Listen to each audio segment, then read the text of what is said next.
తెలంగాణలో ఎన్నికలు సమీపిస్తున్న సమయంలో అన్ని రాజకీయ పార్టీలు అభ్యర్థులను పేర్లు ఒక్కొక్కటిగా విడుదల చేస్తున్నారు.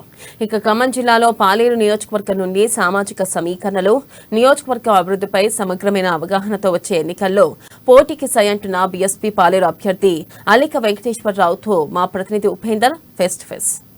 తెలంగాణ రాష్ట్రంలో అసెంబ్లీ ఎలక్షన్స్ సమీపిస్తున్న సమయంలో ఖమ్మం జిల్లా వ్యాప్తంగా అన్ని రాజకీయ పక్షాలు ఇప్పటికే క్యాండిడేట్స్ విషయంలో ముమ్మరమైనటువంటి ప్రణాళిక రూపొందించాయి. ఇదే నేపథ్యంలో బలమైనటువంటి పార్టీలతో ఢీకొట్టేందుకు బహుజన సమాజ పార్టీ నుంచి కూడా పాలేరు నియోజకవర్గం అభ్యర్థిగా ఇప్పటికే ప్రకటించబడి పాలేరు నియోజకవర్గంలో ప్రజా సమస్యలపై అవగాహనతో ప్రజాక్షేత్రంలో తిరుగుతూ బీఎస్పీ పార్టీ నుండి ఎమ్మెల్యేగా గెలుపొందాలని చెప్పేసి ఆకాంక్షిస్తూ ప్రజల్లో మమేకమై పనిచేస్తున్న నేత బీఎస్పీ పాలేరు నియోజకవర్గ అభ్యర్థి అలిక వెంకటేశ్వరరావు మనతో పాటు ఉన్నారు. రానున్నటువంటి ఎన్నికల్లో ఎటువంటి ప్రణాళికతో ముందుకెళ్తా ఉన్న అంశాల గురించి అడిగి తెలుసుకుందాం. నమస్తే అండి అలిక గారు. నమస్తే. జేబీ. మీరు ఎలక్షన్కి సంబంధించినటువంటి బీఎస్పీ అభ్యర్థిగా ఉన్న నేపథ్యంలో రానున్నటువంటి ఎన్నికలకు సంబంధించి ఏ ప్రణాళికతోటి ఏ ఒక ఎజెండాతో ముందుకెళ్తున్నారు? మేము వచ్చేటువంటి ఎన్నికల్లో ప్రణాళిక అంటూ ప్రధానంగా ఉన్నటువంటిది బహుజనవాదమేనండి. బహుజనులు ఈ సమాజంలో 100% ఉన్నటువంటి బహుజనులకు న్యాయం జరగాలనేటువంటిది ఒక ప్రధానమైనటువంటి ఎజెండా. అది బహుజన సమాజ్ పార్టీ ఎజెండా కూడా అదే. ఎవరి జనాభా ఎంత ఉన్నారో వాళ్ళ వాటా అంత దక్కాలనేటువంటిది ఒక ప్రధానమైనటువంటి నినాదం. ఆ నినాదంతో ఇవాళ ప్రజల్లోకి మేము వెళ్తా ఉన్నాం. ఇవాళ బహుజనవాదం అనేటువంటిది ఇవాళ 100% ఉన్నటువంటి కులాలకు రాజ్యాధికారం రావాలనేటువంటి ఒక ప్రధాన ఆలోచనతోటే ఇవాళ మేము ప్రజల్లోకి వెళ్తా ఉన్నాం. ఇవాళ ప్రజలు కూడా అదే కోరుకుంటా ఉన్నారు. ఇంతకాలానికి మాకు ఒక ప్రత్యామ్నాయం అంటూ లేదా, ఎప్పటికీ కూడా ఆధిపత్య కులాలేనా మా బహుజన ప్రతినిధులు రాకూడదా అనేటువంటి ఆలోచనలతో ప్రజలు ఉన్నారు. వాళ్ళ ఆలోచనలకు అనుగుణంగా ఇవాళ మేము ప్రజాక్షేత్రంలోకి వెళ్తున్నాం. ఖచ్చితంగా ఎవరి జనాభా ఎంత ఉంటే వాళ్ళ వాటా అంత ఇవ్వాలనేటువంటి ప్రధాన నినాదంతో మేము వెళ్తా ఉన్నాం. పాలేరు నియోజకవర్గం బలమైనటువంటి నేతలు అంటే ప్రధానంగా అటు బీఆర్ఎస్ పార్టీ నుంచి కావచ్చు, కాంగ్రెస్ పార్టీ నుంచి కావచ్చు, అటు కందాలు ఉపేందర్ రెడ్డి, తుమ్మల నాగేశ్వరరావు, శ్రీనివాసరెడ్డి, వీళ్ళందరి పేర్లు బలమైనటువంటి నాయకులతో పేరు వినబడుతున్నాయి. దాదాపు రానున్నటువంటి ఎన్నికలు చాలా కాస్ట్లీ ఎన్నికలుగా మారబోతున్న నేపథ్యంలో బహుజనుల్ని నమ్ముకొని బహుజన సమాజ పార్టీ నుంచి మీరు గెలిపే దిశగా అడుగులు వేస్తున్న నేపథ్యంలో ఎటువంటి విధానాన్ని వీళ్ళని ఎదుర్కోవడానికి మీ దగ్గర ఉన్నటువంటి వ్యూహరచన ఏంటి? వాళ్ళు బలమైన నాయకులు కాదండి. దేంట్లో బలమైనటువంటి వాళ్ళు అంటే ఆర్థికంగా ఉన్నటువంటి దాంట్లో బలమైనటువంటి వాళ్ళు. కానీ నిజంగా బలమైనటువంటి వాళ్ళం ఎవరు అంటే బహుజనులమే. ఒక రకంగా ఇవాళ ఏ ఆధిపత్య కుల పార్టీ కూడా ఆధిపత్య కులాలకే టికెట్లు ఇస్తున్నాయి తప్ప ఎక్కడ కూడా బహుజనులకు టికెట్లు ఇవ్వట్లేదు. ఇవాళ బహుజనులకు, బీసీలకు టికెట్లు ఇవ్వగలిగేటువంటి ఏకైక పార్టీ బహుజన సమాజ్ పార్టీ.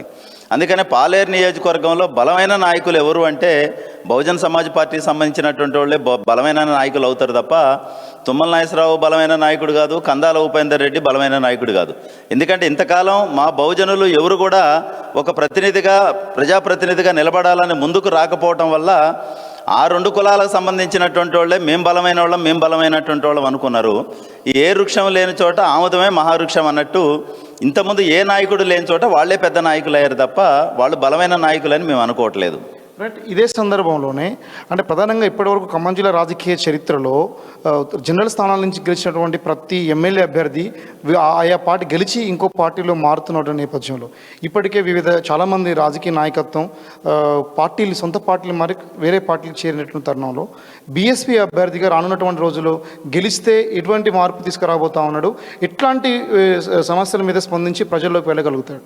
ఇవాళ బహుజన సమాజ్ పార్టీలో ఇవాళ పార్టీ టికెట్ ఎవరికి ఇస్తుందంటే బహుజనవాదం గురించి మాట్లాడేటువంటి వాళ్ళకి, బహుజనవాదం తెలిసినటువంటి వాళ్ళకి, బహుజనవాదానికి కట్టుబడి ఉండేటువంటి వాళ్ళకే ఇవాళ బహుజన సమాజ్ పార్టీ టికెట్ ఇస్తుంది. కాబట్టి ఇవాళ బహుజన సమాజ్ పార్టీలో గెలిచినటువంటి వాళ్ళు ఎవరు కూడా పార్టీలు మారేటువంటి అవకాశం 100% ఉండదండి.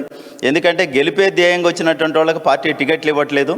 బహుజన వాదాన్ని, పార్టీ సిద్ధాంతాలని మోసేటువంటి వాళ్ళకే టికెట్లు ఇస్తుంది. కాబట్టి బహుజన సమాజ్ పార్టీలో గెలిచిన తర్వాత ఎవరు కూడా పార్టీ మారేటువంటి పరిస్థితి లేదు. ఇవాళ చాప కింద నీరులాగా ఇలా బహుజన సమాజ్ పార్టీకి మద్దతు ఇవ్వాలనుకుంటున్నారు. ముఖ్యంగా పాలేరులో ఉన్నటువంటి ఓటర్లు అందరూ కూడా చైతన్యమైనటువంటి వాళ్ళు ఎప్పుడు కూడా వాళ్ళ చైతన్యం అనేటువంటిది ఎప్పుడు మనం చూస్తూనే ఉన్నాం. వాళ్ళు ఎప్పుడు కూడా డబ్బుకు లొంగేటువంటి వాళ్ళు కాదు. పోయిన ఎన్నికలలో మంత్రిగా పనిచేసిన ఆయన ఎక్కువ డబ్బు ఖర్చు పెట్టినా కానీ ఆయన్ని ఓడించారు. ఇవాళ డబ్బులు ఖర్చు పెట్టినటువంటి ఆయన్ని గెలిపించారంటేనే పాలేరు ప్రజలు విఘ్నులు, చైతన్యవంతులు కాబట్టి ఆ చైతన్యంతో ఇప్పుడు వాళ్ళు ఆలోచిస్తున్నారు, ఇంతకాలం ఆధిపత్య కులాలని మేము ఎన్నుకున్నాం, వాళ్ళు ఈ పార్టీ టికెట్ ఇవ్వకపోతే ఆ పార్టీ పోతారు, ఆ పార్టీ టికెట్ ఇవ్వకపోతే ఈ పార్టీ పోతారు. ఇవి చూసిన తర్వాత వీళ్ళు కేవలం స్వలాభం కోసం, వీళ్ళ కాంట్రాక్టులు కాపాడుకోవటం కోసం, కోట్ల రూపాయలు సంపాదించుకోవటం కోసమే పనిచేస్తారు తప్ప మా బతుకులు మార్చడం కోసం పనిచేయరు అనేటువంటిది ఇప్పుడు ఒకళ్ళకొకళ్ళు పార్టీలు టికెట్లు ఇవ్వకపోతేనే పార్టీలు మారుతున్నప్పుడు వీళ్ళు సిద్ధాంతాలు లేవు, వీళ్ళు మా కోసం పనిచేసేవాళ్ళు కారని ప్రజలు గుర్తించారు. కాబట్టి ఇప్పుడు పాలేరు ప్రజలు తీర్పు ఇవ్వబోతున్నారు. ఒక బీసీ బిడ్డను గెలిపించబోతున్నారు, అల్లి వెంకటేశ్వరరావుని గెలిపించబోతున్నారు. ఇవాళ బీసీ ఎస్సీ ప్రజా సంఘాలు మొత్తం కూడా ఇవాళ నాకు సపోర్ట్ చేసి పాలేరులో నీలి జెండాని ఎగరేసి తెలంగాణ రాష్ట్రానికే ఆదర్శంగా పాలేరు నియోజకవర్గాన్ని చూపించాలనేటువంటి ఉద్దేశంతో అన్ని కుల సంఘాలు ప్రయత్నం చేస్తూ ఉన్నాయి.